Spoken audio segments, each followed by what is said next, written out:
It's a bit of confirmation bias, you know? It does feel like a bit of confirmation bias here, doesn't it?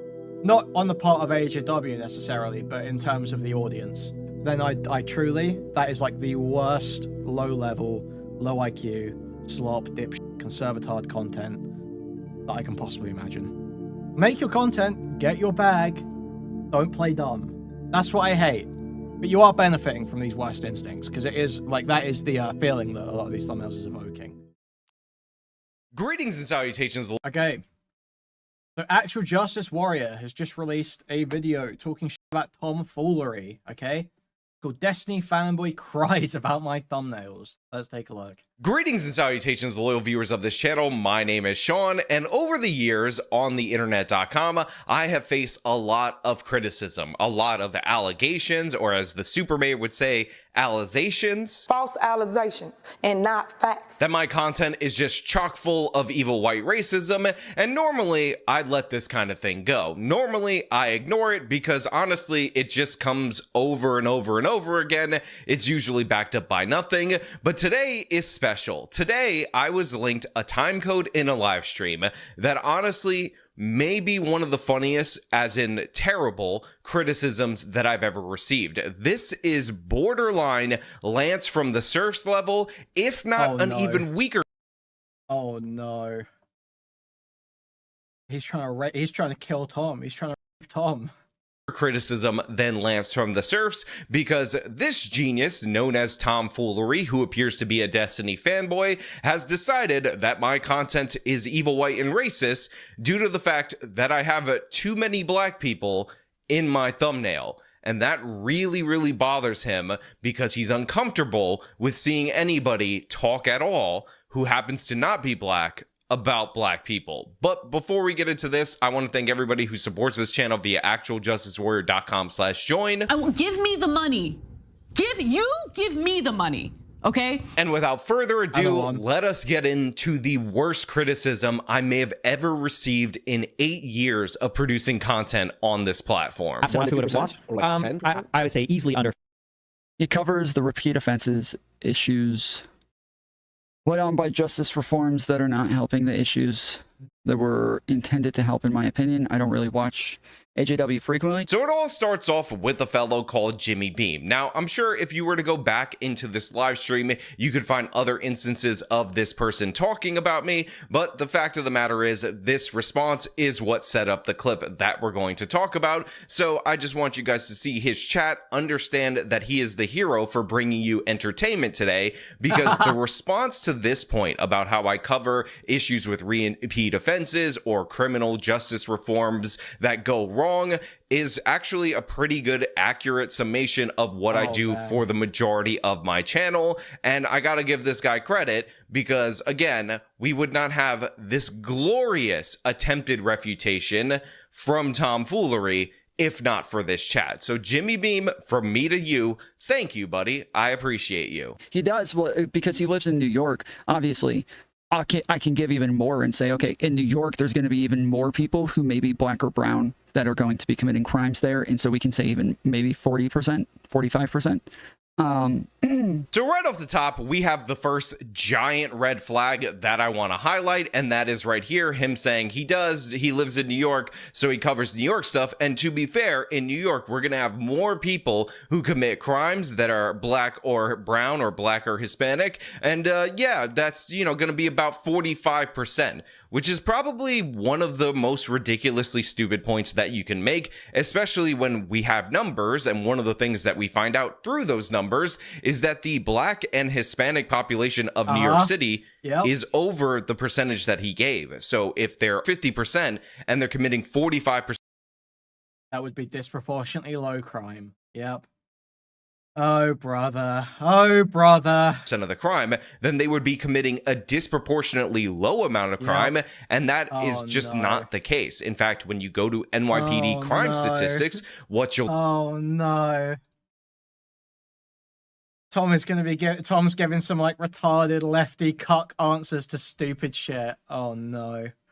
Discover is that in multiple major categories, they represent 90% of the crime. Also very notable is that the victimization rates are incredibly high, but one of the things that you'll figure out about these lefties is that they are so uncomfortable when it comes to talking about non-white people that they would rather allow non-white people to be victimized than actually address the problems in those communities, than actually talk about the issue of crime in any meaningful way. And by the way, I will link, I believe it's the last 20 years of NYPD crime data where you can look at charts like the ones that I'm putting on your screen right now, so you can see for yourself that this is a consistent pattern throughout the years. Say, okay, in New York, there's going to be even more people who may be black or brown that are going to be committing crimes there. And so we can say even maybe 40%. Now, I know this is going to sound incredibly dumb and obvious to you guys out there in the audience that actually watch my content, but I don't only cover you. In New York, you can see for yourself that this is a consistent pattern throughout the years. Say, okay, in New York, there's going to be...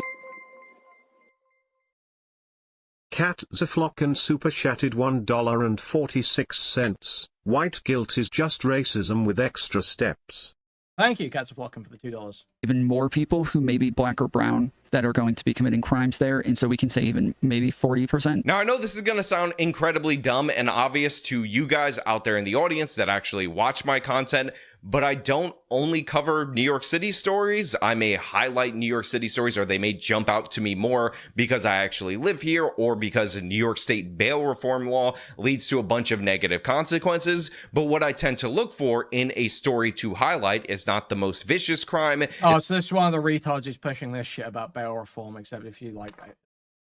So I wonder if ActualJusticeWarrior actually any videos going over the data, or if it's actually, if he literally just does a thing where it's like, here's a instance of, yeah, this person got let out on bail reform, and now then they committed another crime. That now policy bad. Look, that fucking retard rhetoric effect was coming in doing. Not recognizing the fact that obviously people get out under every policy and people reoffend under every policy, and it's about the rate of reoffense and what the total effect of the policy is, as opposed to just having one negative effect where one person gets punched because one guy was let out.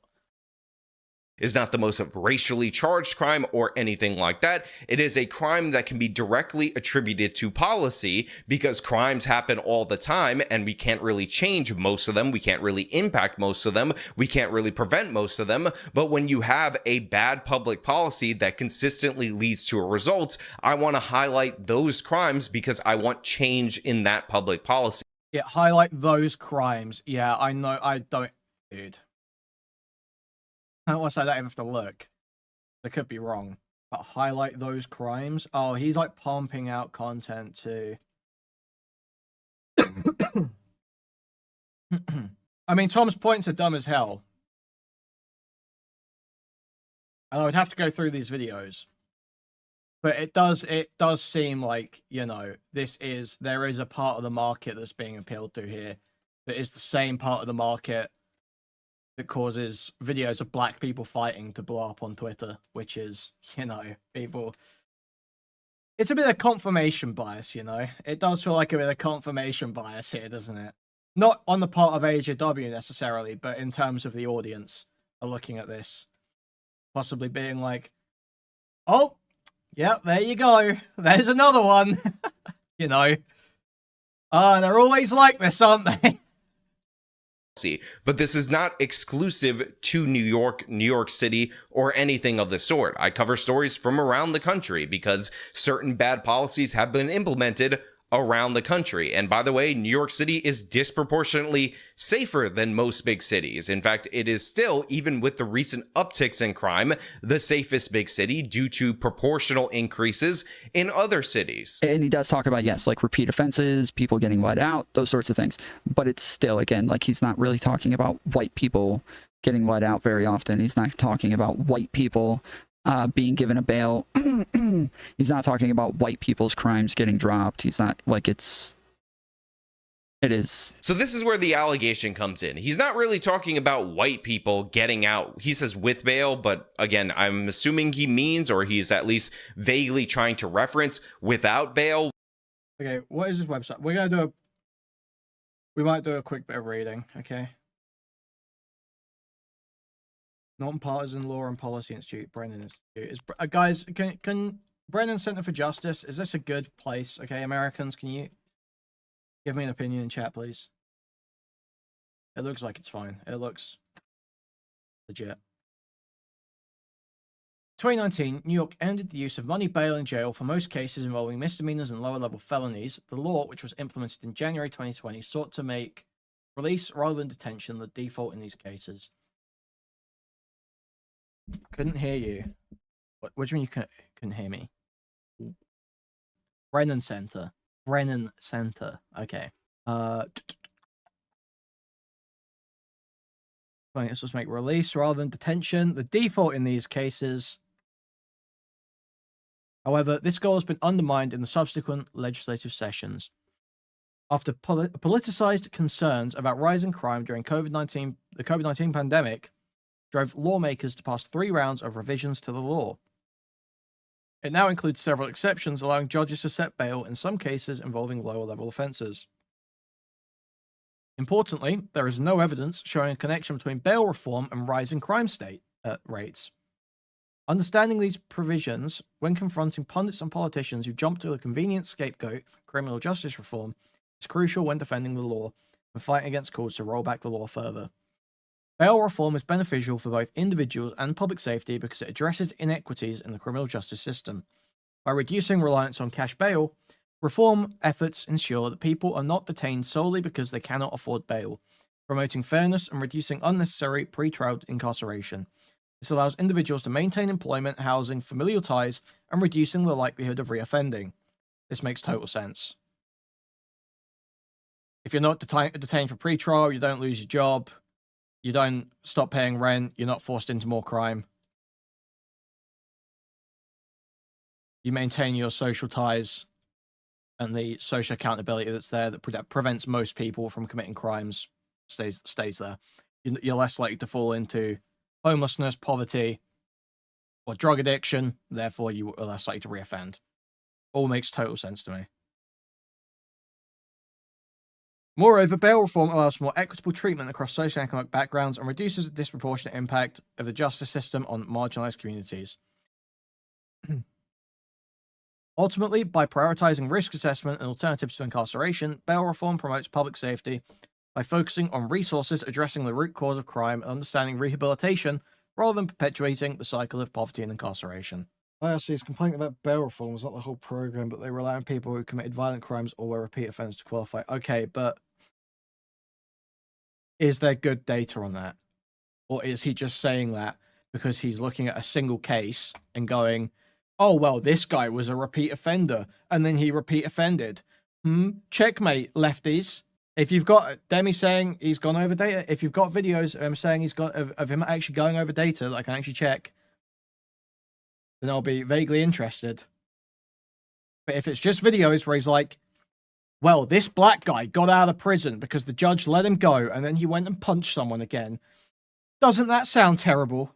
Doesn't that sound terrible? Then I truly, that is like the worst low level, low IQ, slop, dipshit, conservatard content that I can possibly imagine. Like I said, I've never seen this guy's content, really. I've just seen him beef with Destiny a couple times. That's it. I know he's kind of like, he's like chill with Lawrence Southern, I think. Right? They're all like sort of in the same group.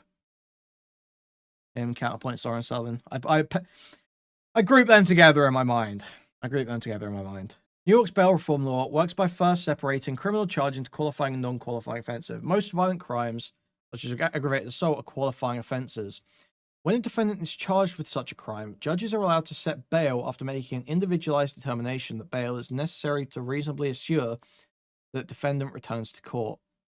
Additionally, if a judge determines that no amount of cash bail or release conditions will ensure a defendant's return to court, they're permitted to order that defendant directly into pretrial detention.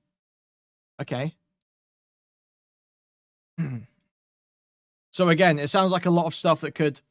I think it makes total sense to me to have violent crimes be qualifying, but then the problems may come in when you've got certain judges appointed who are continuously making poor decisions, right?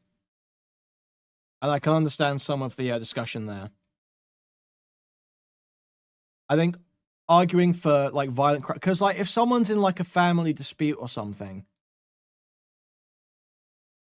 it may not be necessary to detain them, right? It may simply not be necessary. So you don't want to have all violent crimes be like, you have to be locked in.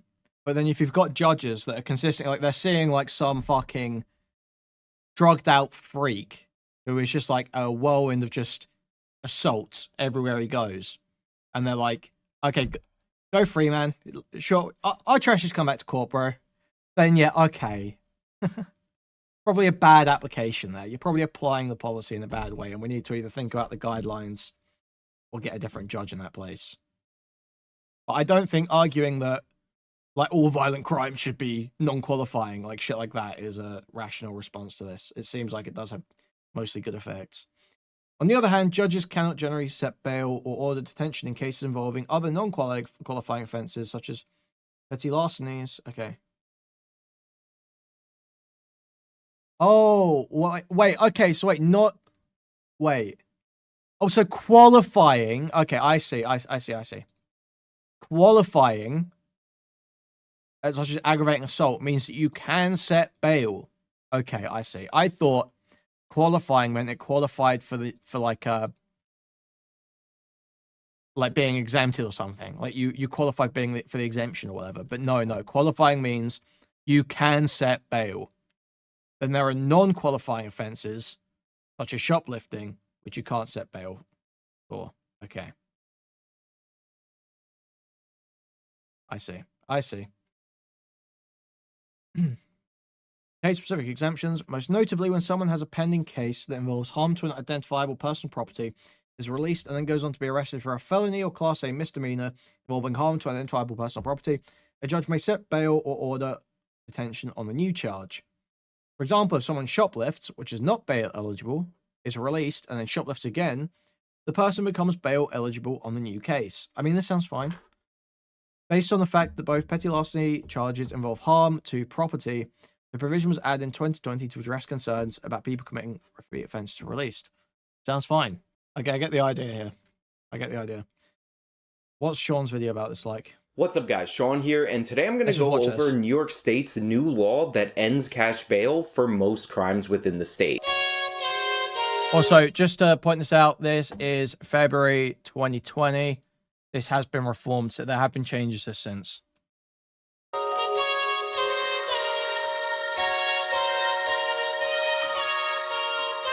Since the passage and implementation of New York State's new no cash bail for most crimes within the state law, I've been thinking a lot about making this video. As many of you already know, I'm in New York, so this is a law that I have to deal with, because the impacts of this law are going to have wide-ranging effects on New York and its citizens. However, if you're expecting me to make a video where I list off a number of people who would have been held on bail that are no longer being held on bail due to the fact that this law on bail has been implemented, that's not exactly what you're going to get, because I actually am partially in favor of criminal justice reform, and I am in favor of some reforms related to bail across the country. I just don't believe that this is the appropriate way in order to achieve those goals. And I also don't want to feed into the fear that a lot of people are going to be pushing, that has been pushed traditionally around criminal justice, that has led to bad policy on the federal, state, and local levels. And a perfect example of bad policy not reflecting data but reflecting a horrible incident is what happened to parole in the 80s and 90s in Florida. You see, Florida had a couple of stories, which we see from time to time, of somebody who got out on parole that ended up committing a horrific other crime while they were out on parole. So in the early 80s, the state of Florida decided to limit parole, and then in the early did now having to check in worse and to and that even before New York State's new bail law was put into place, 89% of the people arrested in New York State were already released at their arraignments without any bail. New York is and has been a solid blue Democratic state for a long time, so there already have been some reforms put into place on what can be considered when determining whether or not somebody can be released without any bail or released with a certain amount of bail. And usually the things that were factored in are their risk to the community, whether or not they were flight risk, and their previous criminal history. What has changed in New York State after the passage of this new bail law is essentially the state legislature and Governor Cuomo have significantly limited the power of judges to provide judgment on whether or not people should be held in jail or they should be let out on bail. And they've done this by affecting all three of the factors that normally determine bail. New York has significantly limited what they consider to be serious violent felonies where judges can exercise their discretion on either setting bail or holding somebody in jail pre-trial. Crimes that you will now be released for if you commit them in the state of New York, where a judge cannot even consider whether or not to put a bond on your case, now include but are not limited to robberies without the threat of or use of a weapon will get you released from jail automatically without a single consideration of whether or not a bond should be put on your head. And those robberies can range from a purse snatching off the street, that person will be out of jail without a bond, all the way to a bank robbery as long as you don't threaten to use or use a weapon in the commission of either of those crimes. Aggravated assault on a child age 11 or under. Now call me crazy, call me a radical, call me anti- Okay, yeah, it's all well and good sitting there and going, oh, well, you know, you can't put these people in jail anymore until their trial. Isn't that terrible? But what's the effects of this? If this results in better outcomes, in less reoffenses, I don't care. And you shouldn't. Criminal justice reform, but I think that if you feel the need to assault a child under the age of 11, then maybe, just maybe, a judge should review whether or not you should be released without bail rather than just rubber stamping it. Criminal sale of a firearm to a minor, which I guess makes sense. Wait, what was that? Maybe, just maybe, assault a child. Anti-criminal justice reform, but I think, now call me crazy, either of those crimes, as long as you don't threaten to use, be out of jail without a those robberies can range from $3.65. Himpleton is molding from the mogging live. Would you consider calling in? Where's he molding? Wait, where's he molding? I would put him in his 20s. It's a card from a little. Oh no! You really think this guy's in his? This is his. Okay. More. I mean, the good news is Lyrics, I think, is, you know, friends with Augie. It's not like him and Tom. Oops. I can't remember if I'm not supposed to talk about that. Okay. Identity you had. We mustn't speak of it. No more art has been commissioned like it for well over 3.5 years in terms. Hold the. Oh no, let's not. Alright, let's go back to where we were. Not in cartoon world, a. Okay. This guy, okay. I don't, okay. I'll leave Himpleton alone, alright? I don't think he took it very well. Did he end up removing that bit from his video or not? Let me have a look. I think he did. He claimed there was a toddler when there wasn't. Okay. A purse snatching off the street, that person will be out of jail without a bond, all the way to a bank robbery as long as you don't threaten to use or use a weapon in the commission of either of those crimes. Aggravated assault on a child age 11 or under. Now call me crazy, call me a radical, call me anti-criminal justice reform. He told me to get you to call in. I mean, we can speak again if he wants to. But this guy literally, I don't know what he wants to talk about. He wants me to try and explain to him why it's, one, insane to put what you think is a toddler getting fucked by an adult in a video. Two, why it's insane to claim that there's a toddler a implied sexual image of a toddler when it's not even that, and you could have checked that in 5 seconds. Okay. And if you're saying content shouldn't be on YouTube, there's a type of content that shouldn't be on YouTube available to all audiences, you shouldn't then put that content in your own video. If you've got a moral issue with this content being in a certain place, you shouldn't then take that content, repackage it, and then put it in the same place yourself. Like, we can call and talk about it if he wants, but I just don't. I feel like we got to the bottom of it yesterday. I don't know what other response he could have. But I think that if you feel the need to assault a child under the age of 11, then maybe, just maybe, a judge should review whether or not you should be released without bail rather than just rubber stamping it. Criminal sale of a firearm to a minor, which I guess makes sense. If you're going to allow people to assault children, you might as well arm children to defend themselves against the assaulters that you're allowing. Tampering with a juror or physical evidence, bribery in the first degree, bribing a public official, or receiving a bribe as a public official. Criminally negligent homicide, aggravated vehicular. He said he got caught off guard and he's got some good points apparently. Okay. Vehicular homicide, manslaughter in the second degree. Well, listen, tell him if he wants to speak, message me, we'll set it up, okay? That's what you should say to him. If anyone ever wants to speak, tell him to just message me or join my Discord or something. And set it up, okay? Lawful imprisonment, coercion in the first degree, arson in the third or fourth degree, grand larceny in the first degree, criminal possession of a weapon on school grounds or criminal possession of a firearm, the use of a child to commit a controlled substance offense, and criminal sale of a controlled substance to a child, criminal solicitation in the first degree. Oh, and stalking is now something that you will also automatically be released for at your arraignment hearing. Hashtag feminism, hashtag women's empowerment, hashtag let stalker stalk. Now, I could go on and continue reading the new list of crimes that you will now be released for automatically without even a bond hearing.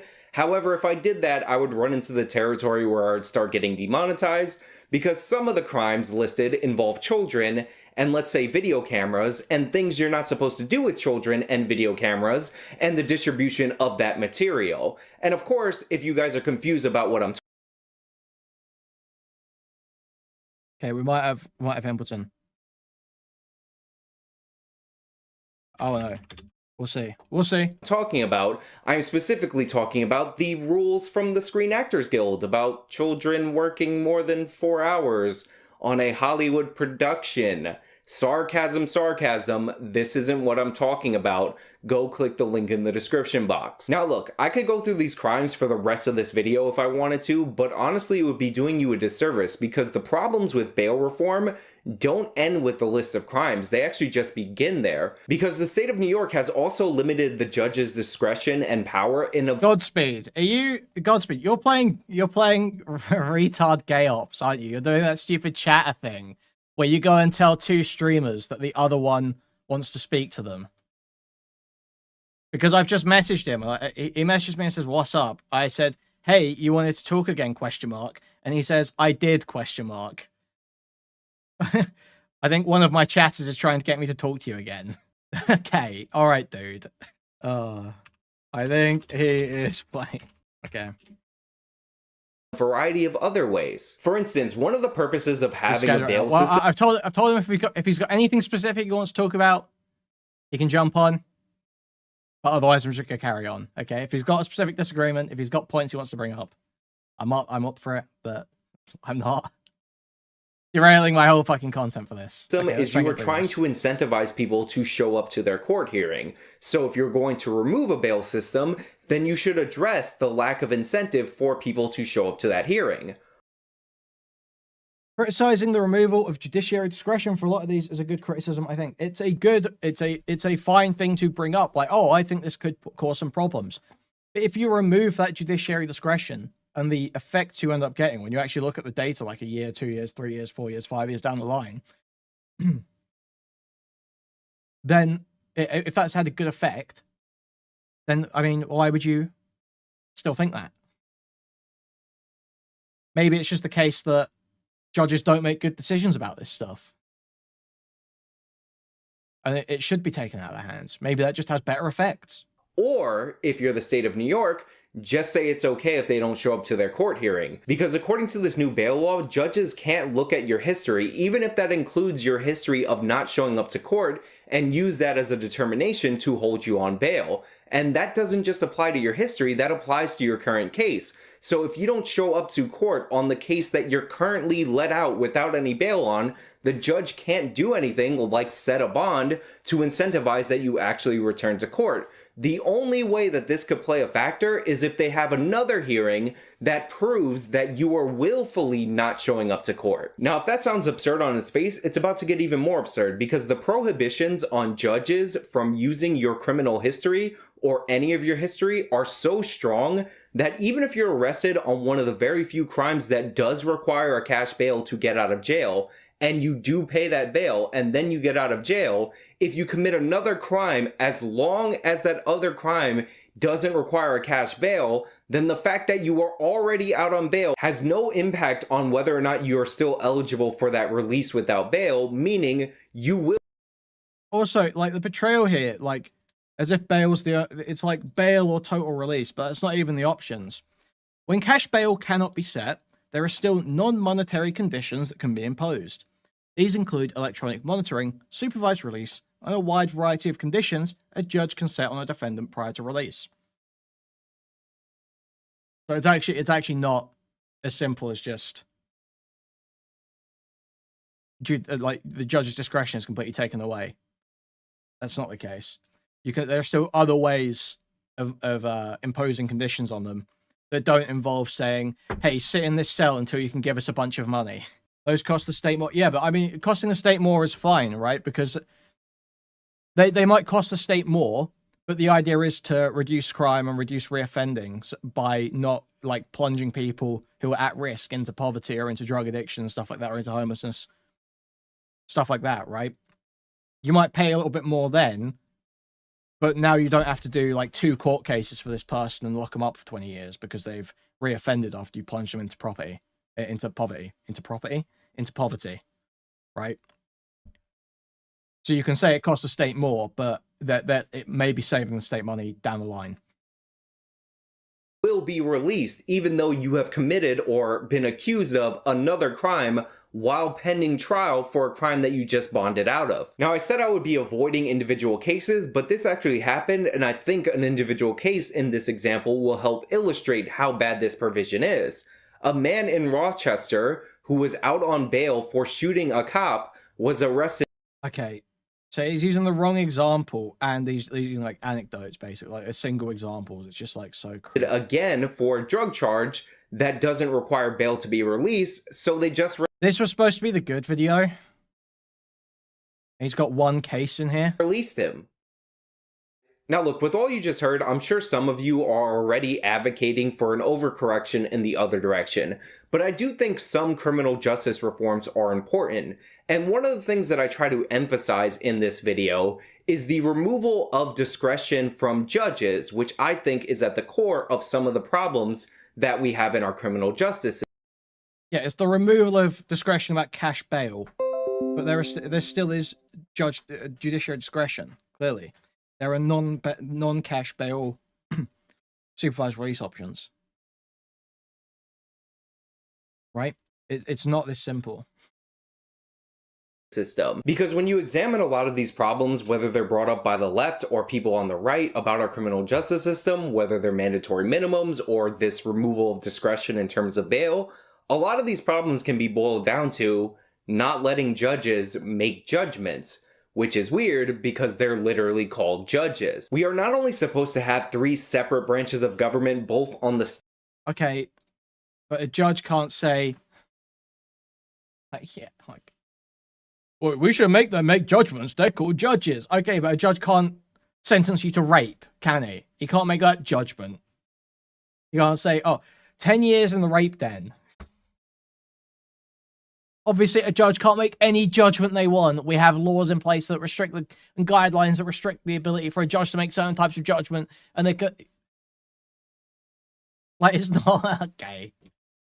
State and the federal level, but those branches of government are supposed to be distinct from one another. They're supposed to do different things, yet we've accepted the fact that judges and the president, or judges and the executive, write our laws, and we've accepted that for some reason the legislature should usurp the powers that actually belong with the judiciary. I believe in the presumption of innocence, and it should be an absolute last resort to hold somebody in jail while they're awaiting trial, especially with all the delays that happen before a trial actually occurs. However, we should not solve problems created by taking away discretion from judges by taking away discretion from judges. Okay, I don't know that but you haven't substantiated that. I would want to see data on how this has affected things. We shouldn't remove bail because bail is an important part of making sure people actually show up for their Well, then show me some data on that. Show me some data to support that. court dates. This law is wrong-headed because it's not rooted in the presumption of innocent until proven guilty or individual liberty. The talk surrounding this is related to the criminalization of poverty, and it's backed up by the bad data that suggests that 40% of American families can't handle a $400 emergency, which is just factually not true if you look into the data. 40% of American families, and the talk surrounding this is related to the criminalization of poverty, and it's backed up by the bad data that suggests that 40% of American families can't handle a $400 emergency, which is just factually not true if you look into the data. To understand how we got here, we need to start with the fact that 40% of people in the United States cannot afford a $400 emergency cost. As I pointed out more than a few times on this channel, that 40% number includes people who have the money on hand and could pay for their $400 bill, but choose to charge it on a credit card for whatever reason. The report goes out of its way to make it clear that some of the 39% who wouldn't use cash might still have $400 in their bank. It is possible that some would choose to borrow even if they had $400 available, preserving the cash as a buffer for other expenses, in a footnote. The report even cites a 2016 case study. 76% of households had $400 in liquid assets, even after taking into account monthly expenses. Instead, as the Fed report makes it clear, though the remaining 4 in 10 adults would have more difficulty covering such an expense, many of them would be able to make it work by carrying a credit card balance or borrowing from friends and family. Okay, I feel like both sides of this are just overstating it.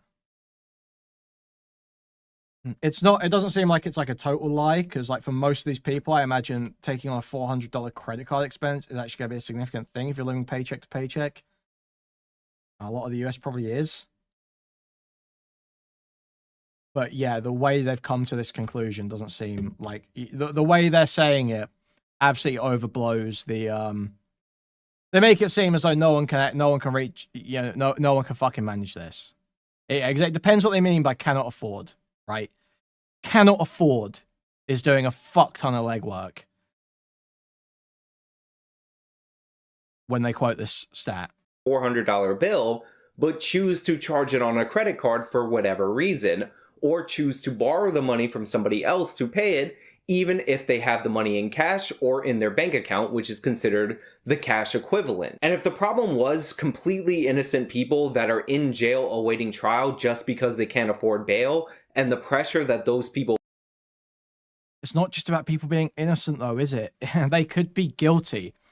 They could be guilty, but it could be the case that using a cash bail on them makes them more likely to reoffend. And someone who offends once is far less likely to commit more crimes than someone who offends twice. Once you start into the pattern, once you've been dropped into that life, it's much harder to get out of it than it is to just be kept out of it in the first place, right? Feel to strike a plea bargain, then you could solve that problem by just capping the high range of bail. If you were to cap bail in the state of New York, set a maximum that the state of New York can charge you if they're going to issue you bond in order to get out of jail at around $100,000 or $50,000, and you use that as your murder benchmark, the worst crimes of the worst crimes, and then scaled everything else to that, then you would solve the problem of poor people being stuck in jail. Because remember, you don't have to put up the whole bail amount just because that's the bond set by a judge. A bail bondsman will bail you out of jail just for 10% down. There you would have a system that isn't prohibitively expensive for poor people, allows judges to use their discretion. Okay, but why have a financial barrier in the first place? I think this is the problem, right? Is that a financial barrier is... It's inherently, there's an inherent inequity there. And it's going to make the worst cases worse. Obviously, right? I felt that's so clear. I don't know, man. The more I'm thinking about this, the more I am just kind of principally against financial barriers in this sort of shit. It's like such a bad way of going about it because poor people are already more likely to commit crime. So you decide to make them more poor in response to them committing crime. That's just such a fucking stupid idea. No? Am I crazy? To a certain point, and you can add on ankle monitoring and house arrest for rich people that could easily pay that you fear that are flight risk. And if you're that worried that 50K or 100K with an ankle monitor won't deter a rich person from fleeing the country, then you can have those special discretionary circumstances where the judge can deny that very small select group of people bail based on the fact that they're... No more fines either.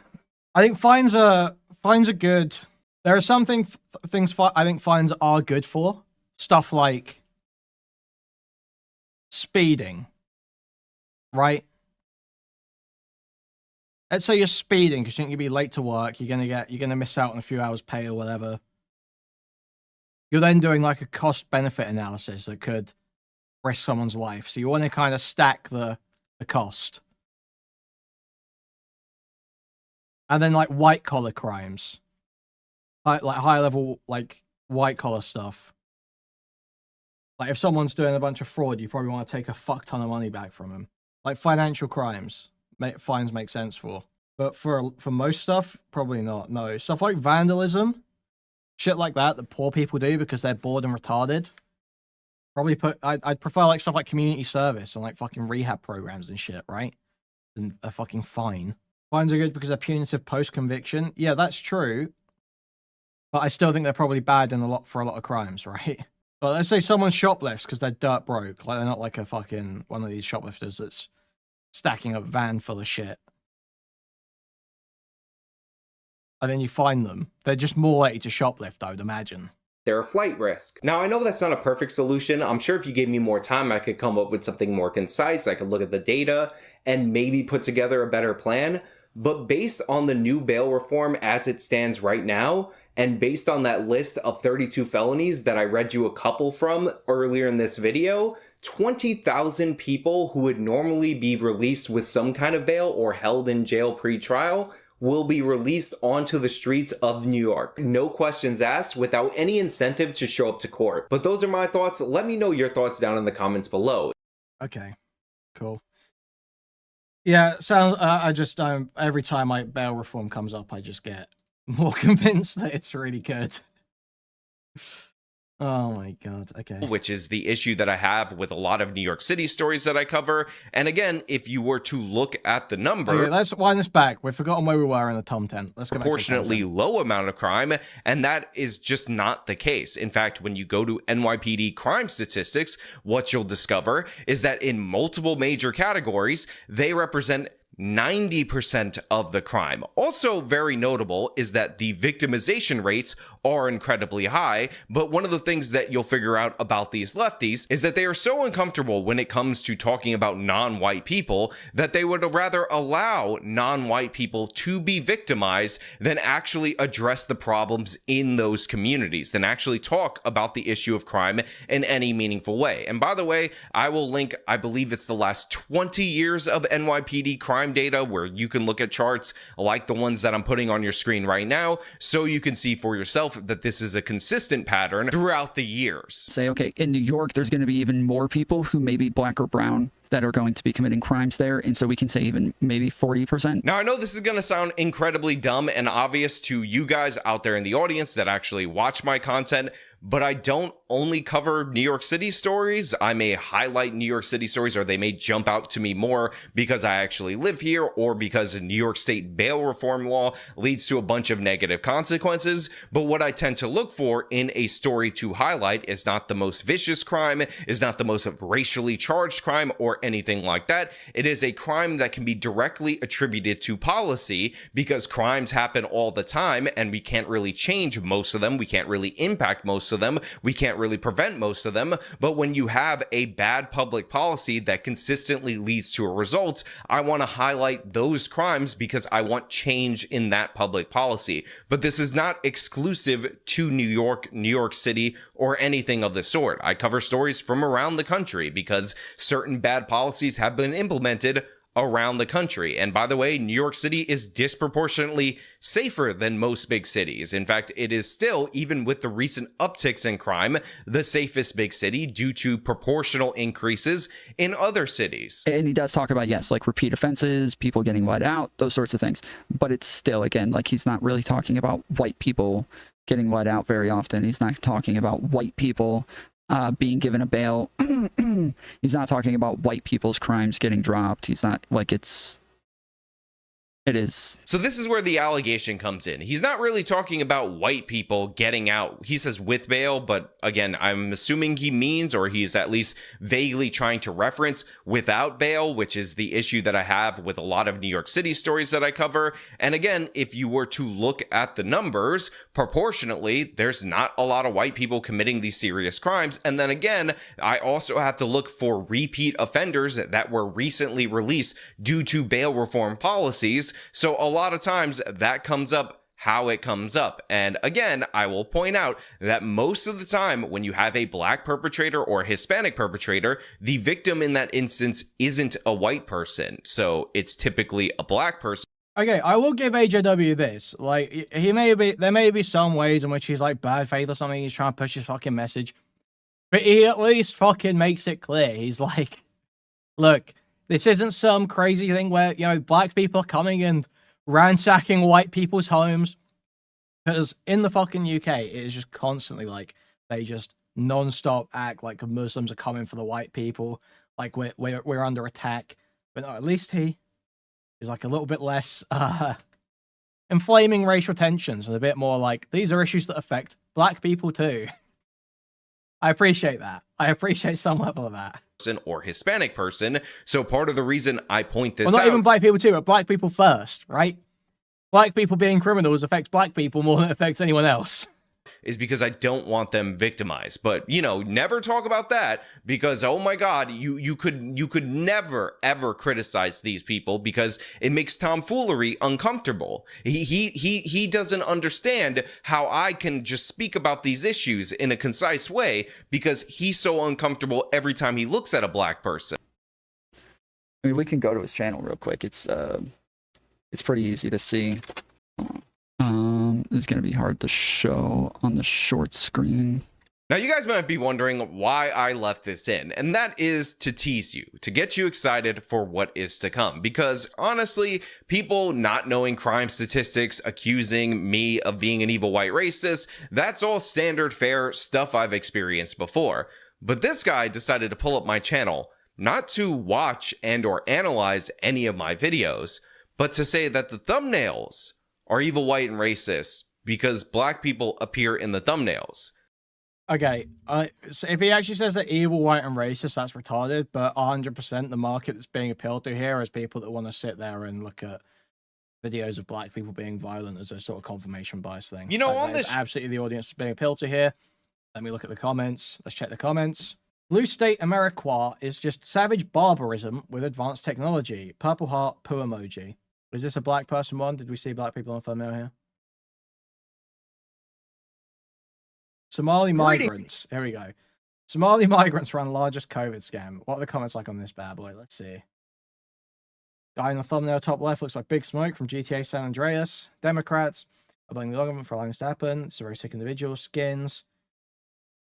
Could do to them in America what would have been done to them in Somalia for the... Okay, Jesus Christ. That's disavow. That's just prejudices. No way from Somalia. Act like Somali. Somalia spreading conditions like Somalia. It's impossible. The utter filth Western nations. Okay. Thanks, Obama. Yep. God help us. Close the border. Put the military along the border. Okay, yep. Fuck is a J. I mean, like, yeah, it's... Make your content, get your bag, don't play dumb.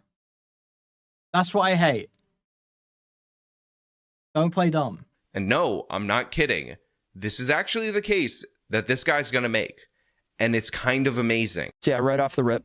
Here you go, teen mobs. Oh yeah, so what I was saying was they're not like evil white racist thumbnails. But they are absolutely like, yeah, they're going to appeal. Because then type people, okay. This channel is going to, if someone sees these thumbnails, certain type of person clicking them. It is. Teen Mob savagely beats driver for fun, and it is brown and black guys there. There's an Asian guy. So first of all, I just want to point out that is Simpleton Round 2 happening, or was Godspeed gay upping? It's hard to tell. Either Godspeed was gay upping, or Simpleton's being a pussy. It's one of the two. I don't know. I don't care. If Simpleton has something specific he still wants to disagree about because he feels like, you know, I was wrong about something, he's free to join my waiting room and speak to me, but I'm not saying anything up explicitly because he's not interesting enough to talk to. Outside of content that we've got something to disagree about. The first video that he highlighted at the time that he did this was a Los Angeles video, and the mob in that video appeared to be Latino largely, in my opinion, based on me watching the footage and making the video, although he did say black and brown, but I just want to highlight that. And the next video, he says there's black and brown people in there. Here's a brown and a black guy and another black guy. They're robbing a grocery store. But to be clear, that's a story about migrant crime and a suspect as young as 11 being arrested, and all of the migrants in that video were also Latino. Now, I just want to highlight his complete inability to identify a black person because I find that funny, even when the title, Migrants, New York City, would probably give that away, because that's amusing to me. But to be clear, he is making the case that the evil white racism is not only about black people, but it also extends to Latino people, which is something that I'm going to discuss very seriously with my wife and with half of my family, because I just can't control myself, apparently. Here's a black guy in front of a car. So just to give you an idea of how stupid this analysis is, the black guy in front of the car, he was hit by the car. The story, indicated by the title, is about that man getting hit by a car, and the guy being so happy about it, he posted it on social media for entertainment value. So that black guy, he was the victim in the story. He circled in there. The title, it says he was hit. It indicates that clearly for you. This is the video that was posted by the driver for entertainment value. Now, it is likely, even though the suspect has not been revealed because it's in the city of Detroit, that the driver is a black person, but that's not the person in the thumbnail. I just want to point that out. Here's TYT. Okay, that's based. That's based. Look, it's a crime in Detroit. The guy is probably black, but you can't see that. So based. So, no, that is not TYT. What are you even talking about? That was Anna from my intro where I have her say, "Give me the money." I will give me the money. You give me the money. Give me the money. Okay. Okay. Not a TYT video. One of the things that maybe would give that away is the fact that it says Disney, and I have an image of a creepy Mickey Mouse. This is about Disney trying to say their Disney Plus subscription makes them immune from lawsuits. Black cop and black criminal. So first of all, I want to give Tomfoolery credit for achieving a level beyond your typical leftist by appropriately labeling Michael Brown a black criminal. Now, the point of this particular story was not about Michael Brown's actions. It was about a cop getting a traumatic brain injury because they were still rioting on the 10-year anniversary of Michael Brown being killed, which, by the way, was a 100% justified shooting. Read the Department of Justice report. But it is heartwarming for me to see somebody on the left label Michael Brown a criminal because he was committing a crime, and I appreciate that. It only took 10 years and a cop to get a traumatic brain injury, but thank you, buddy. San Francisco forces victim to pay $50,000, so we got a white guy as a victim here, with what looks like a bunch of black people out in the streets. Also, I'm not gonna lie, this is funny to me because he's like, also there's a bunch of black people out there in the streets. When he goes over it and you can see cars moving. Just DOJ now. I mean, I feel like the Michael Brown thing isn't like controversial, is it? I feel like I've always heard that guy kind of. That's the hands up, don't shoot one, right? Wasn't that one where he was running away? Around. So I guess he's just assuming that the people participating in the street takeover happen to be black people. But just so you guys know, the person who ended up slamming into that particular guy's building, there's not video footage of it. We actually never caught that guy. So we don't know who that I was right. I'm so good at my American police shootings, man. Hands up, don't shoot. Sometimes shortened to hands up, is a slogan and gesture that originated after the August 9th, 2014 police shooting of Michael Brown in Ferguson. God, I'm so fucking. That person was, but nice assumption. We got, a black guy and a black cop here. Again, there's no context right here. He's like black guy and a black criminal right here. Yeah, the black cop was murdered while off duty. He was shot with a pistol that was modified to fire automatically by somebody who was released 8 years early on a sentence, picked up again for a weapons charge. And by the way, he has multiple felony convictions for crimes with firearms. And then they let him go, even though they should have violated his parole. So no context matters right here. The black cop that died right there, no reason to talk about that because, you know, evil white racism to have black people in your thumbnail. 5 times felony, early release, kills cops. So we got a brown guy over here. So in this particular instance, he says the brown guy over here, that would be the hero of the story. That Latino guy, he saved a girl, a 15-year-old girl. Somebody was trying to attack her. He defended her.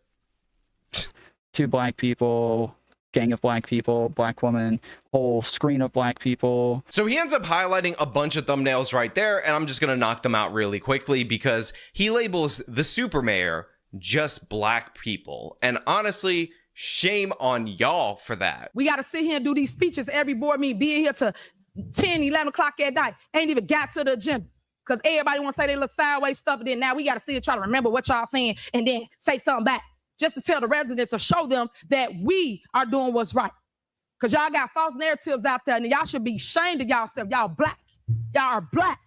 And y'all sitting up here beating and attacking on a black woman that's in power. Y'all should be ashamed of yourself. All the stuff that y'all did to get people to come to our community, to just diss and down our community. Shame on y'all. Listen, if you think I would ignore somebody as over-the-top corrupt as the super mayor, Tiffany A. Henyard, if she were a white woman, you need to have your head examined. That story is gold from top to bottom. And by the way, the entire village board of Dalton that is fighting against her is black, and 91%. This woman stole like 500K from a small town. Girl boss, hello? Of the population that wants her out of office is black. So again, he's like, oh, there's black people in the thumbnail. He goes over all the super mayor videos as if that is the key defining factor in that particular story, when in reality, in actuality, that story is all about the craziness of one woman who rules a small town in the south suburbs of Chicago like a tyrant. And I will not apologize nor be besmirched by Tomfoolery for covering this amazing tale that he is completely unaware of. And honestly, again, shame on y'all for being unaware of that. Shame on y'all. So if you didn't realize with him completely That's right. Over the context of the super mayor story, which again is shameful that he doesn't know, then these two videos should have clued you in. Black people, black people, black people. So one right there is about the people, the citizens of Nassau County being angry that they're considering a mask ban, and they say it's due to criminality. So I show surveillance video that is a mashup of criminals. Not all of them are black, but this was one of the most high resolution images of a bunch of different people in surveillance video that were wearing the mask at that moment in time. The next one that he highlights is this one, which again, he is just uncomfortable because there are black people in the thumbnail. But what is the point of that particular story? Now, Tom, I understand that this might make you uncomfortable, but the reason why those black people were in the thumbnail is because they were actually correct in that story. The whole point of that video that he just dismissed as evil white racism based on the thumbnail was the fact that somebody on twitter.com cut up a local news segment that featured these black people to make it seem like they were trying to steal something post an eviction. And I ended up looking into it, and what I discovered is that the police throwing this stuff out in the landfill, they were completely wrong to do so. It was a waste of taxpayer dollars because these black people knew the eviction law better than them. And when property is put out, it is free to take. And again, the whole point of the video was the police were wrong, these people were right,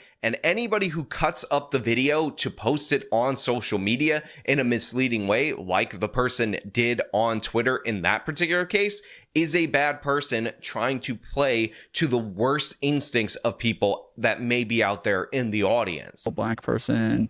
Okay. It's good. Listen, I'm glad that he's got a principal stance and stuff. But this is, come on. This is, you're benefiting from those bad instincts. Not necessarily inflaming them, and you may be, you know, providing appropriate pushback. So I don't think he's like an evil white racist or anything like that. But you are benefiting from these worst instincts, because it is, like, that is the feeling that a lot of these thumbnails is evoking. Right. Very clearly. Looks like a black person on that one. I can't really tell on that one. Look, I know white guilt makes people into absolute cowards. I've seen it a million times, but this is one of the worst examples of that I've seen. And he goes over a bunch of different videos. Again, he assumes Black mob demands free weaves. Cops say no free weaves for blacks. Our black women, we care about our crown. Why not give back to the community and let us get the products? Let us get the tools, any other eviction. Our chopper video that we got hours earlier. Now, the sheriff's office did confirm deputies were carrying out an eviction, but that's all they would tell us. Now, what you're seeing here is piles of merchandise filling the parking lot, surrounded by law enforcement. County records tell us the Beauty Mart owner was evicted over $15,000 of back rent. Now, this is what we saw when we got on scene. Wigs, eyelashes, jewelry, and beauty supplies. And again, tons and tons of people. Now, when we arrived, people were continually asking why they couldn't take any of the stuff. Now, Welcome everyone. My name is Sean, and what you just saw was a clip that was posted to X or Twitter, whatever you want to call it, by this account called Barrington, which apparently is of a former congressional candidate, with the caption, "The most embarrassing subsection of any race," and it purports to depict No, that's not what it says. But it does not say the most embarrassing subsection of any race. It's very specific. The most embarrassing subsection of any race, and it purports to depict a bunch of lower class black people really angry that they're not allowed to take all of this property that was in the parking lot. They surrounded the police over it, and they're very upset, and obviously this is supposed to imply that these people are stealing this property or wanting to steal this property. And you look at this, you look at the caption, and you think, wow, what a bunch of low class criminals, what a bunch of scumbags. This is absolutely embarrassing, and it's just not a good what a bunch of fucking look for Black America, and the state of Georgia really did a solid job preventing them from looting all of this stuff. But the thing is, this is why it's important to fact check. This is why it's important to look into the details, because when you dive into the case, when you look at the context that was cut out of this specific clip in order to sell you a specific narrative, what you end up finding out is that this is a story of average, everyday, lower class black citizens being 100% correct on the law, and the state of Georgia having a police department waste taxpayer money. So, like, yeah. In this video, you take a principled stance in your coverage here. AJW, 370k viewer, subscriber channel, and never see this. He does take a principled stance here. But to pretend that anyone seeing this video is not clicking on it because they're like, because they're being, you are activating the exact same instinct that Twitter video activates. Except you are just, you're being principled when you deliver your message, which is good, but don't play dumb. Assumes racism in a video that's about slip and fall schemes. It's not really about black people, even if that person in the thumbnail right there is a black person that actually highlighted a law firm that was running the scheme and caught on surveillance making the crack in the sidewalk in order to have this guy trip over the sidewalk so that he could sue the building owner. Can't tell on that one either. Black woman. Don't know. Maybe brown, maybe white. So that could be one that's white. The case that he highlights right there with the Sacramento district attorney is about her sending a warning to Target to stop calling 911. She's the Sacramento district attorney. Target is just Target, the company. So not even a person there, but okay. Don't know. Maybe brown, maybe white. So that could be one that's white. And then when he hovers over the video, which starts playing a portion of it, he is weirded out by the fact that I highlighted the Snake Man right there, who also is a white guy. And I cover this story or... Oh, actually, guys, now is a great time to remind you, with 217 people here, 101 likes, you know, that's a pretty big discrepancy, guys. I gotta say, that's a pretty big discrepancy. Guys, if you're sitting here enjoying this content totally for free, 4 hours into the stream now, okay? Please remember that you can very easily support the channel. It will be hugely appreciated. You move your cursor to the thumbs up and click it, or press the thumbs up button on your mobile device. Okay, that would just be amazing. We try and pump those likes up, try and close that gap. Try and close the gap between the likes and the viewers. That'd be amazing. Okay, guys, I'm going to keep talking about this. Pump those likes, okay? Laz777, caught slacking. We've got...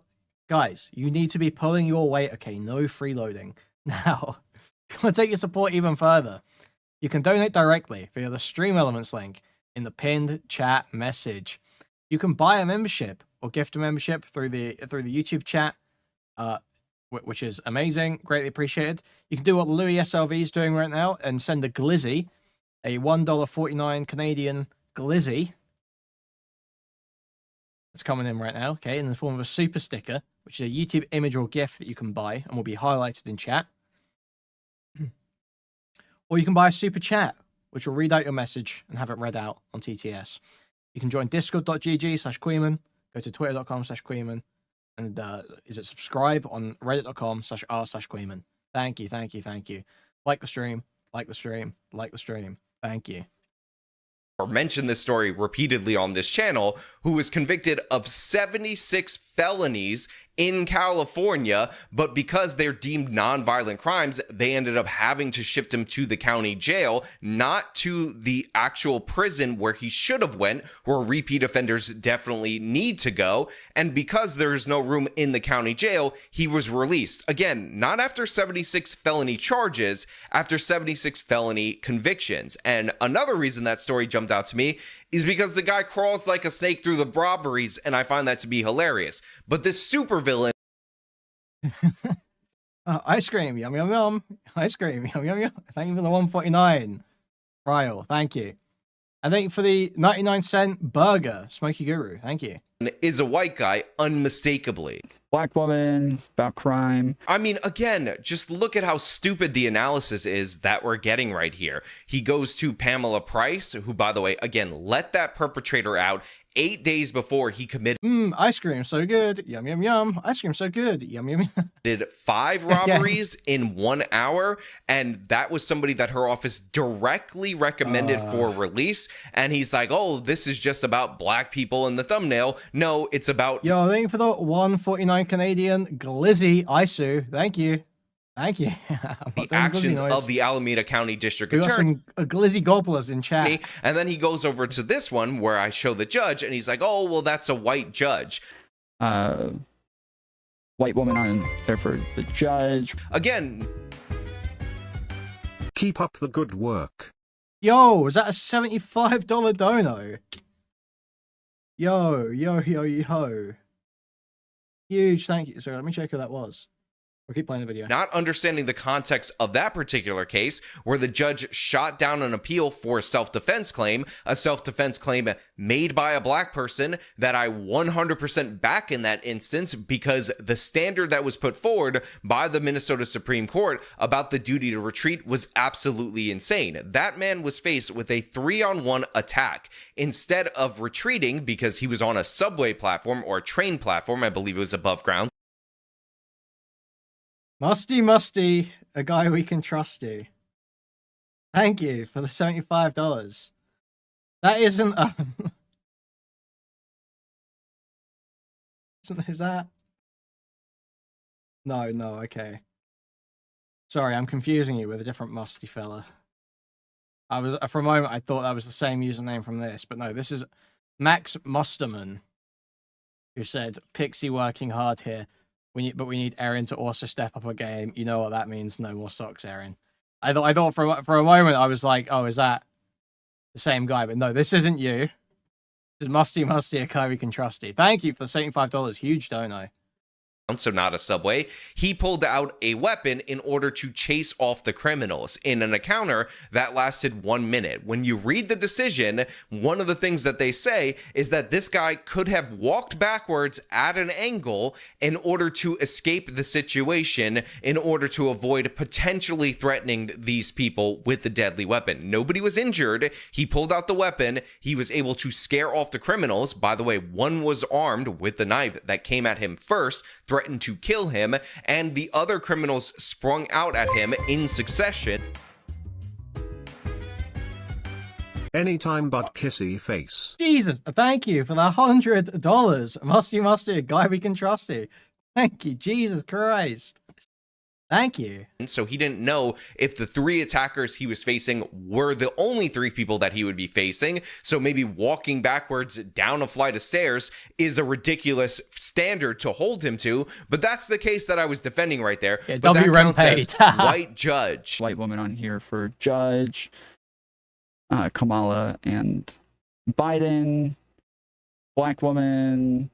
Like, it's just it's like such a large majority of them. Like, it's so many, dude. It's just so many that it's just, it gets to an undeniable point where you're like, okay, this is like 85-90%. Yeah, tomfoolery, you're an idiot. I just want you to know that. That is at an undeniable level based on your... Wait, what was he doing here? Black woman. Like, it's just, it's like such a large majority of them. Like, it's so many, dude. It's just so many that it's just, it gets to an undeniable point where you're like, okay, this is like 85-90%. Yeah, tomfoolery, you're an idiot. I just want you to know that. That is at an undeniable level based on your ridiculous analysis of my thumbnails, which of course ends up cutting off when you scroll down, and then there are more white people in the thumbnails. Not that that is indicative of a standard of what the content of the video actually is. It is just the thumbnails. And by the way, one of the ones that he highlighted was this guy right here. Many, dude. It's just so many. Yeah, for sure. So, yeah, okay. Tom's, I understand. Okay. I get where AJW is coming from on this. As much as I agree with Tom's read on the thumbnails, Tom is treating it as though this is all just like race baiting horrible shit that AJW is doing here. But if you actually sit down and you watch some of these videos, AJW does actually go into each case with an open mind and look at what the facts are to at least as much of an extent as you would expect anyone to, right? I mean, obviously, he probably has his biases. He's probably fucked stuff up in the past. I mean, he's got a video here, AJW is wrong, so obviously he knows he was wrong in at least one case. Like, yeah, I think that treating him as though he's just like some crazy fucking racist is kind of retarded. The story was about how the city that he lived in, the small town, gave him a tax bill of 4,000% higher than the previous year based on a faulty assessment. He was on a... That AJW's wrong video was about the Destiny thing? Oh, so is he not actually saying he was wrong here? Or is this about... Or is he actually saying he's wrong here and he's taking this back, or what? Ambiguously the victim in that story, and spoiler alert, I didn't say pay those taxes because you're a minority. I backed him 100%. So if you have even a black victim in the thumbnail in a story where he's not victimized by another black person, that is evil white racism for tomfoolery and his ridiculously stupid analysis. Look, bad faith criticisms, ridiculous criticisms, that's an everyday thing for me. Being called names like racist, perfectly normal, unfortunately, because that's what these people do when they're too lazy to actually do the research into the person that they're talking about. But this particular segment right here, whole other level. This particular segment right here, ridiculously stupid. This particular segment right here seems like it would embarrass even Lance from the Serfs. Although, to be fair, I don't know if I want to hoist that burden on Mr. Tomfoolery, because maybe the Serfs thinks this is absolutely an amazing analysis and he wish he thought of that because he is that dumb, and I don't want to claim anybody is less smart than Lance from the Serfs, but I want to know what you guys think down in the comments below. Did this guy get me dead to rights? Is it really undeniable based on the thumbnails alone, or was this the worst analysis that you've ever seen? Again, all your thoughts down in the comments below. Also, I think it's undeniable that he is appealing to people with some kind of underlying racist sentiment where they're particularly activated by the idea of black criminality. Appealing to that type of person, sure, but I don't think that's being expressed in the content necessarily. I think that that's just, I mean, it's show me the incentive and I'll show you the outcome, you know? It's one of those cases. The type of people that want to see these videos are going to be particularly activated by black criminality. Therefore, that is going to be the best way to sell videos. Therefore, the biggest channels talking about those issues are going to be the ones that engage in this. Makes total sense. Not really a reflection on his character necessarily, not a reflection on his views, but this is the environment. Yeah. Cool. I thought we got to the bottom of that. I'm being kind of retarded. Funny that you got blown up by such a massive channel, though. Show me a crime and I'll show you a black man in the thumbnail. Actual Justice Warrior. That's a real quote, too. That's a real quote. He actually said that shit. Okay.